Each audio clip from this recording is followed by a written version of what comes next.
कोणत्याही झोनमध्ये परवानगी नसलेल्या व्यवहारांव्यतिरिक्त रेड झोनमध्ये प्रतिबंधित क्षेत्राबाहेर सायकल, रिक्षा आणि ऑटो रिक्षा यांना परवानगी नसेल। टॅक्सी आणि खासगी ॲप आधारित टॅक्सींना परवानगी नसेल। जिल्हांतर्गत आणि आंतरजिल्हा बस वाहतूक करता येणार नाही। केश कर्तनालय, स्पा आणि सलून बंद ठेवावी लागतील। काही निर्बंधांसहित रेड झोनमध्ये केवळ परवानगी दिलेल्या व्यवहारांसाठी 4 चाकी वाहनांमध्ये चालकाव्यतिरिक्त केवळ 2 व्यक्तींना परवानगी असेल, तर दुचाकींवर स्वाराच्या मागे दुसऱ्या व्यक्तीला प्रवास करायला मनाई असेल। शहरी भागांमधील औद्योगिक आस्थापनांमध्ये केवळ विशेष आर्थिक क्षेत्र, निर्यातीशी संबंधित उद्योग, औद्योगिक संकुलं आणि सुविधा असलेली औद्योगिक शहरं, औषधं, वैद्यकीय सामुग्री, उपकरणं आणि त्यांना लागणारा कच्चा माल यांच्यासह अत्यावश्यक सामुग्रीचं उत्पादन करणारे उद्योग, सतत प्रक्रियेची आवश्यकता असलेले उद्योग आणि त्यांची पुरवठा साखळी, माहिती तंत्रज्ञानाचं हार्डवेअर, सुरक्षित अंतराची सोय असलेले आणि कामाच्या पाळ्यांमध्ये अंतर असलेले ज्यूट उद्योग आणि सर्व प्रकारच्या पॅकेजिंग सामुग्रीचं उत्पादन करणाऱ्या उद्योगांना परवानगी असेल। ग्रामीण भागांमध्ये सर्व औद्योगिक व्यवहारांना परवानगी देण्यात आली आहे। शहरी भागांमध्ये प्रकल्पाच्या ठिकाणी कामगार उपलब्ध असतील आणि त्यांना बाहेरून आणण्याची आवश्यकता नसेल अशा ठिकाणी आणि अपारंपरिक ऊर्जा प्रकल्पांच्या उभारणीच्या बांधकाम प्रकल्पांना परवानगी असेल। ग्रामीण भागांमध्ये सर्व बांधकाम व्यवहारांना परवानगी आहे। शहरी भागांमध्ये महानगरपालिका आणि नगरपालिकांच्या कार्यकक्षेत येणारे सर्व मॉल्स, बाजारांची संकुलं आणि बाजार बंद राहतील। मात्र या बाजारांमधील आणि बाजार संकुलांमधील अत्यावश्यक सामुग्रीची विक्री करणारी दुकानं सुरू ठेवायला परवानगी आहे। शहरी भागांमध्ये निवासी भागांच्या परिसरात असलेली तसंच एकाकी दुकानं अत्यावश्यक किंवा बिगर अत्यावश्यक अशा कोणत्याही वर्गवारी विना सुरू ठेवायला परवानगी आहे। ग्रामीण भागांमध्ये मॉल्समधील दुकानं वगळता अत्यावश्यक किंवा बिगर अत्यावश्यक अशा कोणत्याही वर्गवारी विना सर्व प्रकारची दुकानं सुरू ठेवायला परवानगी आहे। या सर्व व्यवहारांमध्ये सुरक्षित अंतर कायम ठेवणं आवश्यक आहे। अत्यावश्यक मालाचा पुरवठा करणाऱ्या ई-कॉमर्स व्यवहारांना परवानगी आहे। खासगी कार्यालयांना गरजेनुसार केवळ 33% कर्मचारी संख्येच्या मदतीनं कामकाज करायला परवानगी असेल। इतरांना घरून काम करण्याची परवानगी द्यावी। सर्व सरकारी कार्यालय उपसचिव किंवा त्यापेक्षा वरच्या दर्जाच्या अधिकाऱ्यांच्या 100% मनुष्यबळासह कार्यरत राहतील।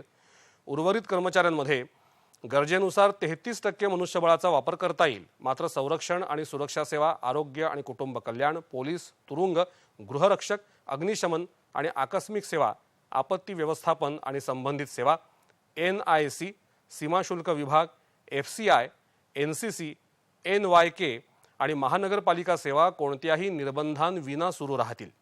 सार्वजनिक सेवांची उपलब्धता सुनिश्चित केली जाईल आणि त्यासाठी आवश्यक असलेला कर्मचारी वर्ग तैनात केला जाईल।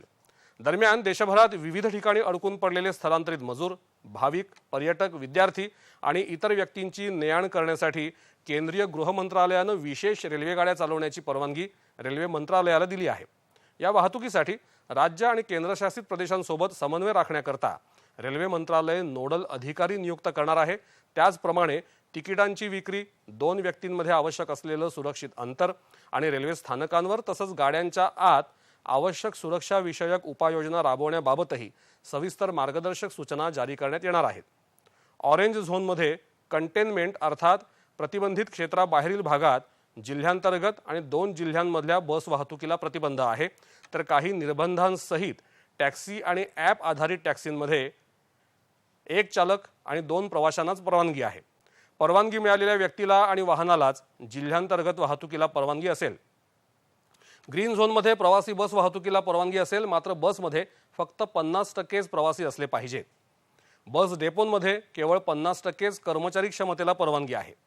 अन्य परवानगी दिलेल्या व्यवहारांवर जे प्रतिबंधित नाहीत किंवा विविध झोनमध्ये ज्या निर्बंधांसह सवलत असेल असे व्यवहार मार्गदर्शक सूचनांनुसार असतील। सर्व राज्य आणि केंद्रशासित प्रदेशांनी माल वाहतुकीचे ट्रक आणि रिकाम्या ट्रकला आंतरराज्य वाहतुकीसाठी परवानगी द्यावी। शेजारील देशांशी असलेल्या व्यापार करारानुसार राज्यांनी आणि केंद्रशासित प्रदेशांनी सीमापार मालवाहतूक रोखू नये। 3 मे पर्यंत असलेल्या लॉकडाऊनमध्ये मार्गदर्शक सूचनांनुसार दिलेल्या परवानग्या लागू राहतील। यासाठी नव्या स्वतंत्र परवानग्या घेण्याची गरज नाही। 2 एप्रिलला जारी केलेल्या मार्गदर्शक सूचनांनुसार परदेशी नागरिकांची तात्पुरती व्यवस्था आणि विलगीकरणानंतर परदेशी नागरिकांची व्यवस्था करावी लागेल। राज्यांमध्ये अडकलेल्या मजुरांना त्यांच्या राज्यात पोहोचवण्यासाठी राज्य आणि केंद्रशासित प्रदेशांना 19 एप्रिलला मार्गदर्शक सूचना जारी केल्यानुसार कार्यवाही करावी लागेल। बोटींवरून ये जा करण्याच्या दृष्टीनं खलाशांसाठी 21 एप्रिलला जारी केलेल्या मार्गदर्शक सूचना लागू केल्या आहेत.